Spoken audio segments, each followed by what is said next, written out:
Pakistan stock exchange में लगा ये डिजिटल बोर्ड मार्केट की उतार चढ़ाव से मुतल्लिक आगाह करता है और उसी तरह तमाम सेक्टर्स से मुतल्लिक यहाँ पर तफसीलात भी दर्ज हैं। लेकिन रवा हफ्ते मार्केट ने कैसे परफॉर्म किया और किन किन खबरों के बाद मार्केट में उतार चढ़ाव की सूरत पैदा हुई, किन खबरों के बाद मार्केट में जो है वो तेज़ी आई और किन खबरों के बाद मार्केट में गिरावट आई, आज हम इसी मुद्दे पर बात करेंगे। और हमारे साथ मौजूद है स्टॉक एक्सपर्ट जिब्रान सरफराज, जो कि हमें बताएंगे कि इस पूरे हफ्ते में मार्केट ने कैसे परफॉर्म किया और किन किन सेक्टर्स में ज़्यादा सरमायाकारी देखने को मिली और किन किन सेक्टर्स में जो है वो गिरावट रही इस पूरे हफ्ते के दौरान। जिब्रान ये बताएगा इस पूरे हफ्ते को में मार्केट को आपने किस तरह देखा? देखिए, ये हफ़्ता बहुत ही शानदार रहा। मार्केट के हवाले से बात करें तो इसका जो मेन कॉज़ है, आप कह सकते हैं कि आपका जो फेडरल बजट है, जब से अनाउंस हुआ है इसके बाद आपने देखा मार्केट जो है वो बहुत ही बुलिश थी और डे बाय डे आप देखेंगे कि अच्छे खासे पॉइंट बढ़ गए। और इसके साथ साथ आप देखेंगे इंटरेस्ट रेट जो है वो भी एक अच्छा अनाउंसमेंट था, जो कि गवर्नमेंट की तरफ से, स्टेट बैंक की तरफ से किया गया, अनचेंज रहा गया। ये भी अच्छा फैसला है। और इसके साथ साथ आप देख रहे हैं कि ईरान और अमेरिका के दरमियान जो मुआहदा है वो काफ़ी आगे तक पहुँच गया और तकरीबन 90% तक ये रिजॉल्व हो चुका है। तो इसका इफेक्ट भी मार्केट ने इसको वेलकम किया। तो सेक्टर वाइज बात करें तो स्टील सेक्टर बहुत अच्छा परफॉर्म किया और साथ साथ आप देख सकते हैं कि cement sector, fertiliser sector, pharmaceutical sector, overall 4-5 sector ने अच्छा परफॉर्म किया। और अब होपफुली अगर ये इनका जो मुआहदा है स्विट्ज़रलैंड में हो जाता है तो आप इसका जो है इफेक्ट जो है वो पॉजिटिवली नेक्स्ट वीक भी आप देखेंगे। अच्छा, ये बताएं कि जो आने वाले नए सरमायाकार हैं उनके लिए कौन कौन से मौके सजेस्ट करेंगे, कौन कौन से सेक्टर में वो सरमायाकारी कर सकते हैं? देखिए, मार्केट में अभी बहुत पोटेंशियल है। आपने देखा कि जैसे ही अभी ऑयल प्राइसेस कम हुई तो आपने यहाँ लोकल प्राइसेस भी एक्सपेक्टेड है कि आज कम हो जाए। तो इसका इफेक्ट जो है वो इंडस्ट्री पे भी पड़ेगा, तकरीबन सभी इंडस्ट्री पे पड़ेगा। जिस तरह नेगेटिव पड़ा था तो अब पॉजिटिव भी पड़ेगा। तो अब जो प्रॉफिट मार्जिन है उनके बढ़ेंगे तो जाहिर सी बात है कि नए इन्वेस्टर्स भी आ रहे हैं और साथ साथ नए सरमायाकार भी आ रहे हैं, जेनजी भी आ रहा है। तो ये अच्छा एक वेलकम है। उनको सोच समझ के अच्छी कंपनी में, ब्लू चिप कंपनी में इन्वेस्टमेंट करना चाहिए और स्टेप बाय स्टेप करना चाहिए और बिल्कुल लालच नहीं करनी चाहिए। अच्छा, गुज़श्ता हफ्ते हमने देखा कि बैंकिंग के सेक्टर्स में, इसके अलावा फर्टिलाइज़र जिस तरह आपने कहा, और वो कौन कौन से सेक्टर्स हैं जिन्होंने बहुत ज़्यादा जहाँ पर सरमायाकारी हुई और फ्यूचर भी आप देखते हैं कि शायद यही परफॉर्मेंस रह सकती है? देखिए, steel sector, cement sector, pharmaceutical sector, इन्होंने अच्छा परफॉर्म किया। टेक्सटाइल सेक्टर में अभी भी पोटेंशियल है और काफ़ी सेक्टर में अभी भी पोटेंशियल है।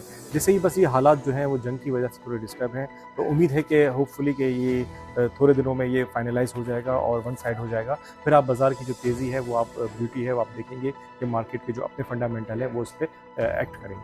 अच्छा, जो फिर वही बात कि जो नए सरमायाकार हैं, जो नए आने वाले हैं, उनके लिए कौन कौन से सेक्टर ज़्यादा मौजूद है कि वो जाके वहाँ पर सरमाया? देखिए, आजकल देखा जाए तो 2-3 महीने से जो सरमायाकारों की तादाद है वो वक़्फ़न बढ़ती जा रही है और नए जो है मतलब नए फिगर्स आ रहे हैं। तो इंटरेस्ट तो ले रहे हैं और नई कंपनी भी लिस्टेड हो रही हैं। तो उनके लिए अच्छी अपॉर्चुनिटीज़ है कि आईपीओ के थ्रू जो आती हैं और अच्छी कंपनियाँ जो कि अच्छा डिविडेंड देती हैं, इनकी प्राइस अर्निंग रेशियो देखा जाए, इनके फाइनेंशियल पढ़ें, इनके बैलेंस शीट पढ़ें या अच्छे म्यूचुअल फंड से जो है इनको फॉलो करें। अगर नहीं कर सकते तो बाज़ार तो बहुत ही पोटेंशियल तो है बाज़ार में। बहुत बहुत शुक्रिया जिब्रान, आपने बहुत सी चीज़ें हमारे देखने वालों के साथ शेयर की कि इस पूरे हफ्ते में मार्केट ने कैसे परफॉर्म किया और कौन कौन सी डेवलपमेंट्स थी दुनिया भर में, जंग के खत्ते में जंग के हवाले से या आलमी सियासत के हवाले से, ये इवन मकामी सतह पर जो एक सियासी कशीदगी भी देखी जा रही है, उसने मार्केट को किस तरह जो है वो मुतासिर किया, उस हवाले से भी कुछ बातें जिब्रान ने आपके साथ शेयर की। लेकिन ये बात मैं बताता चलूँ कि जब भी कोई खबर नेगेटिव या पॉजिटिव आती है तो उसके असरात जो है पाकिस्तान स्टॉक मार्केट पर पड़ते हैं, जिसकी वजह से यकीनन जो सरमायाकार हैं, ख़ास तौर पर जो छोटे सरमायाकार हैं, वो बुरी तरह इस सूरत से मुतासिर होते हैं।